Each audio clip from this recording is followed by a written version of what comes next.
ان الصفا والمروة من شعائر الله فمن حج البيت او اعتمر فلا جناح عليه ان يطوف بهما ومن تطوع خيرا فإن الله شاكر عليم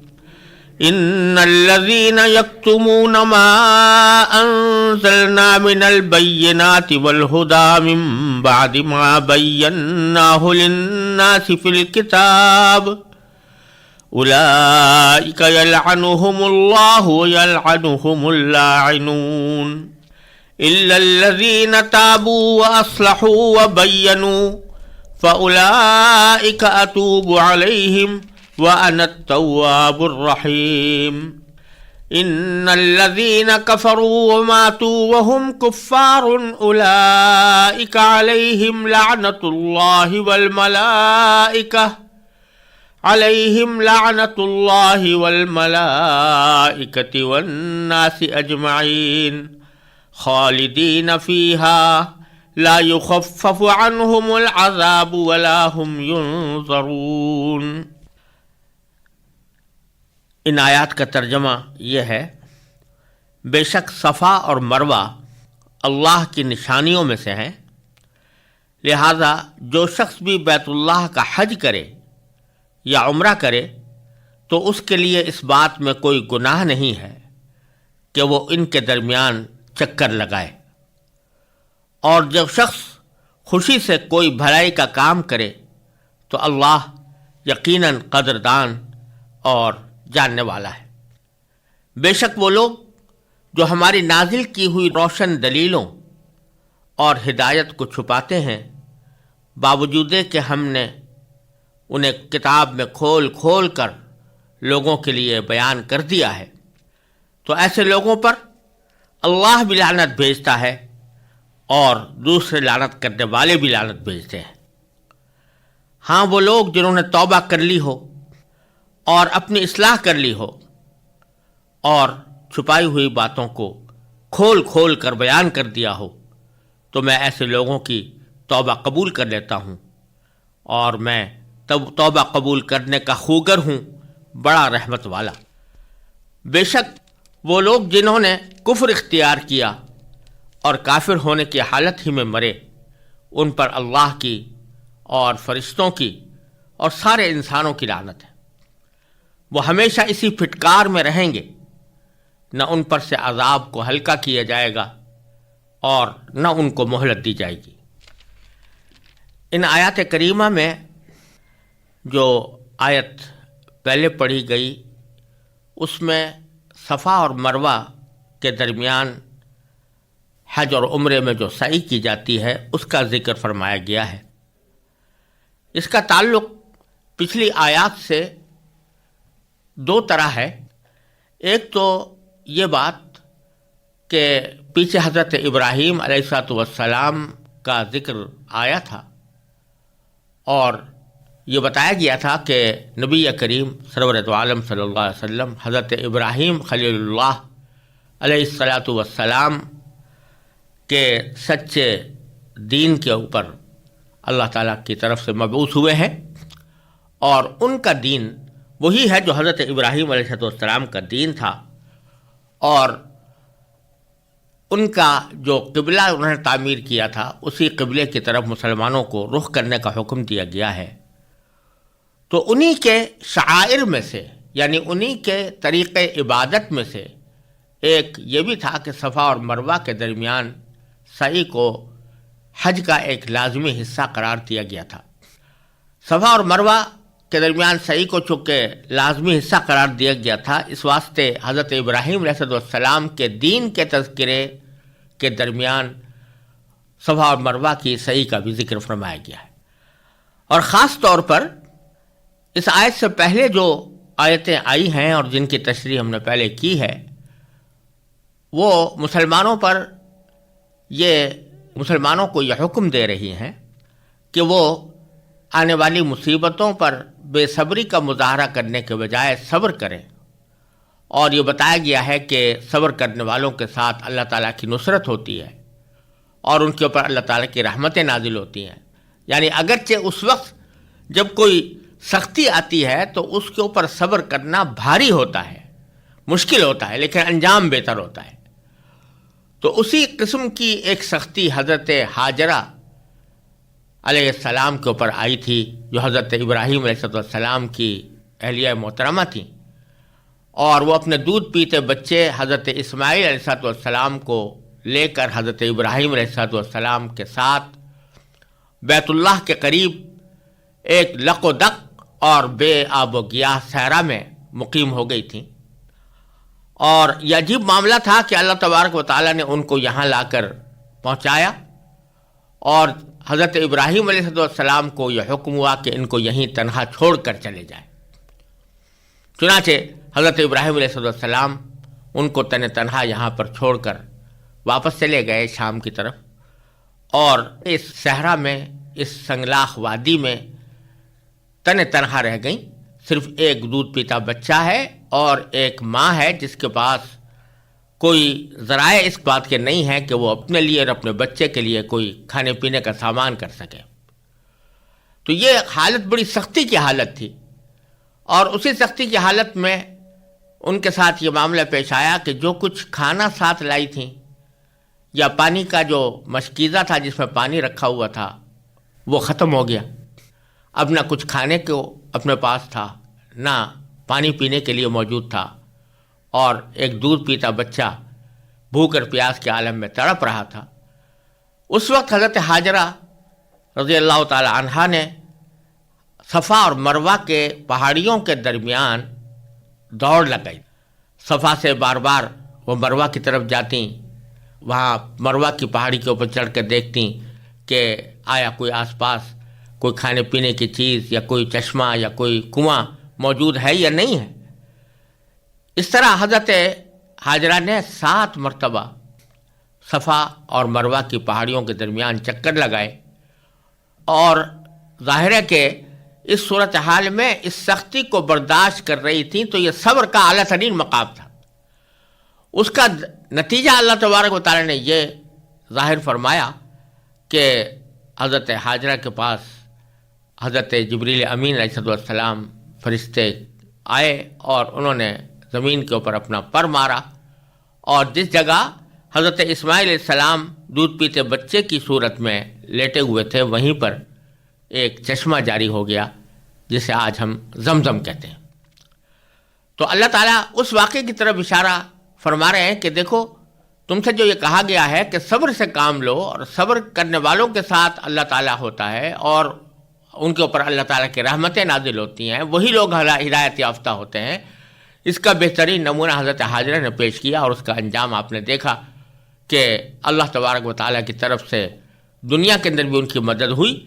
اور پھر بالآخر یہ ہوا کہ اللہ تبارک و تعالیٰ نے ان کے اس دوڑنے کو ایسا قبول فرمایا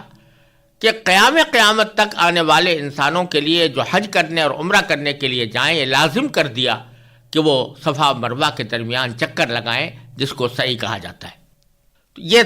مناسبت ہے اس آیت کی پچھلی آیت کے ساتھ بھی، اور یہاں یہ بتلایا گیا ہے کہ صفا اور مروہ اللہ تعالیٰ کی نشانیوں میں سے ہیں۔ ان الصفا والمروہ من شعائر اللہ۔ شعائر جمع شعیرہ کی ہے، اور شعیرہ کے لغوی معنی علامت کے آتے ہیں۔ یعنی مثلا اگر کسی اہم چیز کی علامت کے لیے، اس کا راستہ بتانے کے لیے کوئی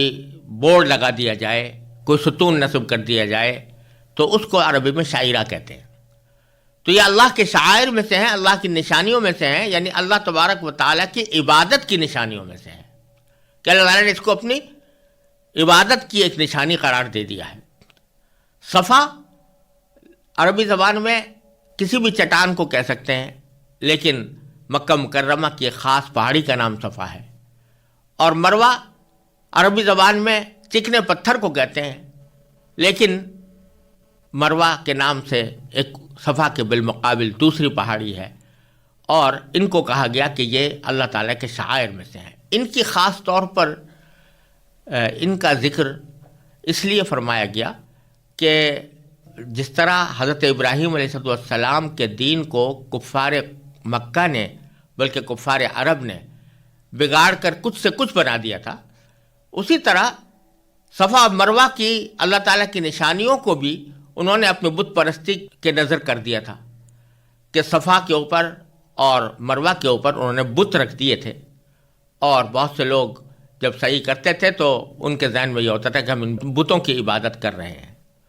جب اسلام آیا اور اللہ تعالیٰ نے حج لازم کیا تو اس وقت بعض صحابہ کرام کے دل میں یہ خیال پیدا ہوا کہ صفا و مروہ کے درمیان سعی ان بتوں کی وجہ سے جو یہاں پر رکھے ہوئے ہیں کوئی بری بات تو نہیں ہے، کیونکہ اب تو یہ جاہلیت کی نشانی بن گئے ہیں۔ تو اللہ تعالیٰ فرماتے ہیں کہ نہ صفا والمروہ من شعائر اللہ، نہیں، صفا اور مروہ تو اللہ تعالیٰ کی نشانیوں میں سے ہیں، ان کو تم جاہلیت کی نشانیاں مت سمجھو۔ فمن حج البیت او اعتمر، چنانچہ اگر کوئی شخص بیت اللہ کا حج کرے یا عمرہ کرے تو فلا جناح علیہ ان یطوف بہما، تو اس کے اوپر اس بارے میں کوئی گناہ نہیں ہے کہ وہ ان دونوں کے چکر لگائے۔ تو یہ جو ان کے دل میں خیال پیدا ہو رہا تھا کہ ان پہاڑیوں کے اوپر جاہلیت میں بت رکھ دیے گئے تھے، اس واسطے یہ کہیں جاہلیت کی نشانی نہ قرار پائیں اور ان کے درمیان چکر لگانا کہیں گناہ نہ ہو، اس واسطے یہ لفظ استعمال کیا اللہ تعالیٰ نے کہ نہیں، کوئی گناہ نہیں ہے کہ ان کے اوپر چکر لگائیں۔ ورنہ نہ صرف اتنی بات نہیں کہ کوئی گناہ نہیں ہے، بلکہ واجب ہے۔ نبی کریم سرور عالم صلی اللہ علیہ وسلم کی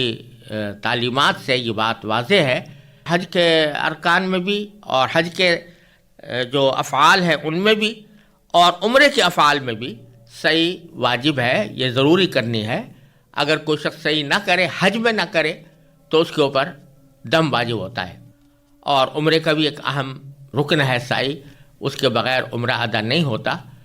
لیکن یہ جو فرمایا کہ کوئی گناہ نہیں ہے، اس کا مطلب یہ ہوا کہ تمہارے ذہن میں جو یہ خیال پیدا ہو رہا ہے کہ جاہلیت کے لوگ یہ کام بت رکھ کر اس کے چکر لگایا کرتے تھے تو یہ عمل کہیں ناجائز نہ ہو، تو خوب سمجھ لو کہ یہ ناجائز نہیں ہے، بلکہ اللہ تعالیٰ کی نشانیوں میں سے ایک نشانی ہے۔ پھر آگے فرمایا کہ ومن تطوع خیرا فإن اللہ شاکر علیم، اور جو شخص خوشی سے کوئی بھلائی کا کام کرے تو اللہ یقیناً قدردان اور جاننے والا ہے۔ تطوع کے معنی، تطوع کا لفظ جو ہے یہ طوع سے نکلا ہے، اور طوع کے معنی ہے خوشی، اور تطوع کے معنی ہے کوئی کام اپنی خوشی سے کرنا، یعنی کسی کے ذمے کوئی ضروری نہیں تھا، لازمی نہیں تھا، فرض نہیں تھا، لیکن آدمی اپنی خوشی سے کوئی کام کرے، اچھا کام، تو اس کو تطوع کہا جاتا ہے۔ اور اسی کے لیے دوسرا لفظ اردو میں اور عربی میں نفلی عمل ہے۔ جتنی بھی نفلی عبادتیں ہیں وہ سب تطوع ہیں، یعنی وہ سب خوشی سے کیے جانے والی عبادتیں ہیں، ان کو اللہ تعالیٰ نے لازم نہیں کیا، فرض نہیں قرار دیا، اور اگر کوئی شخص چھوڑے تو اس کے اوپر کوئی گناہ نہیں ہوتا۔ لیکن کوئی آدمی اگر اپنی خوشی سے کرتا ہے تو وہ نفلی عبادت ہے اور اس کو ثواب ملتا ہے۔ تو اللہ تعالیٰ یہاں پر فرما رہے ہیں کہ حج اور عمرہ، حج تو زندگی میں ایک مرتبہ فرض ہوتا ہی ہے، عمرہ جو ہے کم از کم زندگی میں ایک مرتبہ کرنا حنفی مسلک میں سنت مؤکدہ ہے، اور شافعی رحمۃ اللہ علیہ اس کو واجب قرار دیتے ہیں، ساری زندگی میں کم از کم ایک مرتبہ عمرہ کرنا واجب ہے ان کے نزدیک۔ لیکن یہ حج کا فریضہ یا سنت مؤکدہ یا واجب ادا کرنے کے بعد بھی اگر کوئی شخص نفلی طور پر حج کرنا چاہے یا نفلی طور پر عمرہ کرنا چاہے تو یہ اپنی خوشی سے بھلائی کا کام کرنا ہے۔ اگر کوئی ایسا کرے گا تو ان اللہ شاکر علیم، اللہ تعالیٰ قدردان ہے اور جاننے والا ہے۔ یعنی قدردان ہونے کے معنی یہ کہ جس شخص نے اپنی خوشی سے بغیر کسی دباؤ کے، بغیر کسی اکراہ کے، بغیر کسی فریضہ ہونے کے کوئی نفلی عبادت انجام دی تو اللہ تبارک و تعالیٰ اس کے اس جذبے کی قدر پہچانے گا، قدر جانے گا، اور قدر جاننے کا مطلب یہی ہے کہ اللہ تعالیٰ اس کو انشاءاللہ اس کے اوپر بہت اجر و ثواب عطا ہوگا۔ اور علیم کے معنی ہے جاننے والا، یعنی اللہ تبارک و تعالیٰ جانتے ہیں کہ کون شخص کتنی نفلی عبادت کر رہا ہے اور کس نیت سے کر رہا ہے۔ تو اشارہ اس بات کی طرف بھی ہے کہ جب کوئی عبادت کرے آدمی تو چاہے وہ نفلی عبادت ہو تو اس میں نیت اللہ تبارک و تعالیٰ کو راضی کرنے کی ہو، اللہ تبارک و تعالیٰ کی خوشنودی حاصل کرنے کی ہو، دکھاوا نہ ہو، کوئی اور مقصود نہ ہو. تو جب اللہ تبارک و تعالیٰ کے لیے اپنی خوشی سے ایسی کوئی عبادت کی جائے گی تو اللہ تعالیٰ اس کو قدردانی بھی فرمائیں گے اور اس کی حقیقت سے بھی اللہ تبارک و تعالیٰ واقف ہیں، اس کو خوب جانتے ہیں. یہ جملہ جو ہے اگرچہ حج اور عمرے کے سیاق میں آیا ہے لیکن یہ ہر قسم کی عبادت کے لیے عام ہے، اسی لیے الفاظ عام ہیں. ومن تطوع خیرا، جو شخص اپنی خوشی سے کرے کوئی بھی بھلائی کا کام، لہذا اس میں نماز بھی، نفلی نمازیں بھی داخل ہیں، نفلی روزے بھی داخل ہیں، نفلی صدقات بھی داخل ہیں، اور اسی طرح کسی بھی قسم کا کوئی ایسا کام جو انسان کے ذمہ فرض نہیں تھا شرعاً لیکن اچھائی کا کام کر رہا ہے، کسی کا ہاتھ بٹا دینا، کسی کی مدد کر دینا، یہ سب اس میں داخل ہیں کہ جو شخص یہ بھلائی کا کام خوشی سے کرے گا تو اللہ تبارک و تعالیٰ اس کی قدردانی فرمائیں گے. پھر آگے کی جو آیات آ رہی ہیں ان کے بارے میں یہ سمجھنا چاہیے کہ اگر آپ سلسلہ کلام کو دیکھیں تو یہ چلا آ رہا تھا کہ اہل کتاب اور مشرکین عرب ان دونوں سے مقابلہ تھا مسلمانوں کا، ان کی تردید بھی کی گئی تھی اور ساتھ ساتھ مسلمانوں کو یہ تاکید کی گئی تھی کہ اب ان کے ساتھ زیادہ بحث مباحثے کے بجائے تم اپنے کاموں میں لگ جاؤ. اسی ذیل میں یہ ذکر آیا تھا کہ یہ لوگ تمہیں پریشان کریں گے، طرح طرح سے تکلیفیں پہنچائیں گے، تو تمہیں اس موقع پر صبر سے کام لینا چاہیے اور انجام کار تمہاری ہی کامیابی ہوگی اگر تم صبر سے کام لوگے. اس سیاق میں یہ سوال پیدا ہوتا ہے کہ جن مسلمانوں کو ان کافروں کے ہاتھوں سخت تکلیفیں پہنچی تھیں اور پہنچ رہی تھیں، تواتر کے ساتھ پہنچ رہی تھیں، ان کے دل میں ان کے خلاف ایک عداوت پیدا ہونی لازمی تھی، اور ساتھ ہی ان کے دل میں یہ جذبہ بھی پیدا ہونا لازمی تھا کہ جو تکلیفیں یہ لوگ پہنچا رہے ہیں ان تکلیفوں کا کوئی بدلہ ان سے لینا چاہیے. تو اگلی آیات میں اللہ تبارک و تعالیٰ یہ فرما رہے ہیں کہ مسلمانوں کو اس فکر میں فی الحال پڑنے کی ضرورت نہیں، کیونکہ ان کی بدعنوانیوں اور بدعملیوں کا بدلہ اور اس کی سزا تو اللہ تبارک و تعالیٰ لینے والے ہیں، اور جب لیں گے تو خوب اچھی طرح لیں گے. اور اس سے تمہارے جو دل آج اس بات کے اوپر افسردہ ہے کہ ہم ان کا بدلہ نہیں لے سکے، وہ بات اپنے دل سے نکال دو، کیونکہ ان کا معاملہ اللہ تبارک و تعالیٰ کے ہاتھ میں ہے اور اللہ تعالیٰ کے ہاتھ میں ان کے معاملے کو حوالے کر دو. چنانچہ ان دونوں گروہوں کے بارے میں اللہ تعالیٰ نے ان آیات میں ذکر فرمایا ہے. پہلے تو اہل کتاب کے بارے میں اور پھر مشرکین عرب کے بارے میں، انہی کی طرف سے زیادہ تکلیفیں پہنچتی تھی تو دونوں کا ذکر یک کے بعد دیگرے فرمایا گیا ہے. تو پہلے ذکر آیا ہے اہل کتاب کا اور فرمایا کہ ان الذین یکتمون ما انزلنا من البینات والہدی، بے شک وہ لوگ جو چھپاتے ہیں ہماری نازل کی ہوئی روشن دلیلوں اور ہدایت کو، اور من بعد ما بیناہ للناس فی الکتاب، باوجود کہ ہم انہیں کتاب میں کھول کھول کر لوگوں کے لیے بیان کر چکے ہیں. اور اس سے اشارہ ہے نبی کریم سرور دو عالم صلی اللہ علیہ وسلم کی جو پیشین گوئیاں اور بشارتیں پچھلی کتابوں میں تورات اور انجیل وغیرہ میں مذکور تھیں ان کی طرف، کہ یہ تورات اور انجیل میں پیشین گوئیاں موجود ہیں، بشارتیں موجود ہیں، نبی کریم صلی اللہ علیہ وسلم کی تشریف آوری کی علامتیں بیان کی گئی ہیں، لیکن یہ لوگ حسد کی وجہ سے ان نشانیوں کو اور ان روشن دلیلوں کو جو وہاں پر موجود ہیں یہ لوگ چھپاتے ہیں. تو جو لوگ چھپا رہے ہیں ان نشانیوں کو تو اولئک یلعنہم اللہ یلعنہم اللاعنون، ایسے لوگوں پر اللہ بھی لعنت بھیجتا ہے اور دوسرے لعنت کرنے والے بھی لعنت. جب لوگوں کو پتہ چلتا ہے کہ انہوں نے اللہ کی بھیجی ہوئی کتاب کے اندر اپنی خواہشات کے مطابق محض حسد کی وجہ سے، محض عناد کی وجہ سے تبدیلیاں کر دی ہیں، تو دوسرے لوگ بھی لعنت بھیجتے ہیں ان کے اوپر۔ تو مسلمانوں کو کہا جا رہا ہے کہ آپ زیادہ اس فکر میں نہ پڑیے، اللہ تعالیٰ بھی لعنت بھیجتا ہے اور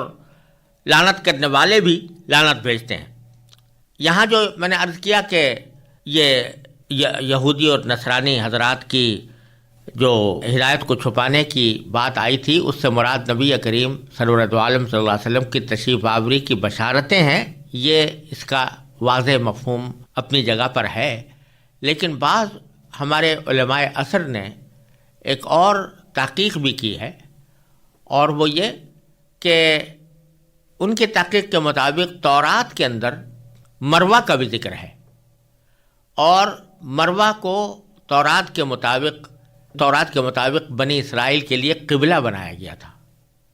اور عبادت کرتے وقت وہ مروہ کی طرف رخ کرتے تھے، اور حضرت اسماعیل علیہ السلام کو قربان بھی مروہ کے اوپر کیا گیا۔ یہ ان حضرات کی تحقیق ہے، جیسے مولانا حمید الدین فراہی نے یہ تحقیق کی ہے کہ حضرت اسماعیل علیہ السلام کو مروہ کے اوپر ذبح کیا گیا تھا، اور بنی اسرائیل نے مروہ کے لفظ کو توڑ موڑ کر اس کو تورات سے اس طرح نکال دیا کہ اس کا ذکر اب کہیں بظاہر نظر نہیں آتا۔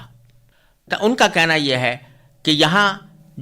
جس کتمان کا ذکر ہے، یعنی اللہ تعالیٰ کی بھیجی ہوئی دلیلوں اور نشانیوں کو چھپانے کا ذکر ہے، تو اس میں مروہ کا بھی خاص طور پر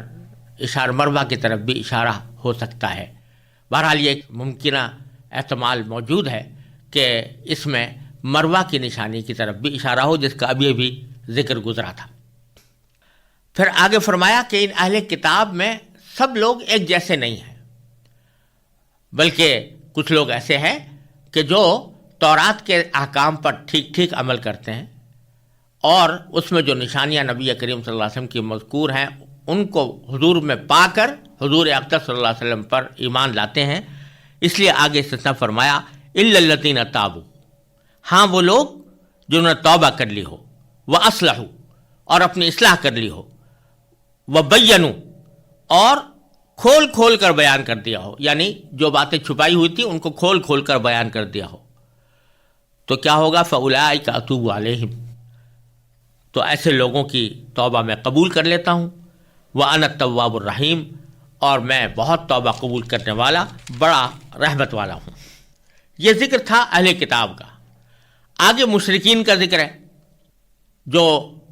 مکہ مکرمہ کے اندر بیٹھ کر نبی کریم صلی اللہ علیہ وسلم اور صحابہ کرام کے خلاف سازشیں تیار کرتے تھے اور ان کو تکلیفیں پہنچاتے تھے، کہ ان الذین کفروا، بے شک وہ لوگ جنہوں نے کفر اختیار کیا، وماتوا وہم کفار، اور کافر ہونے کی حالت ہی میں مرے، اولئک علیہم لعنت اللہ، ان پر اللہ کی،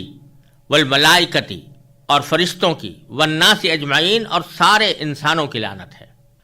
لعنت کس طرح ہے؟ خالدین فیہا، کہ ہمیشہ اسی پھٹکار میں رہیں گے، لا یخفف عنہم العذاب، نہ ان پر سے عذاب کو ہلکا کیا جائے گا،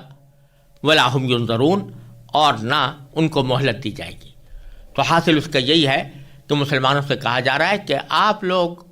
ان سے انتقام لینے کی فکر میں نہ پڑیں، اللہ تبارک و تعالیٰ ان سے انتقام لینے کے لیے کافی ہے، آخرت میں ان کو جو عذاب ہوگا وہ بڑا شدید ہوگا۔ اللہ تعالیٰ ہر مسلمان کو اس سے محفوظ رکھے۔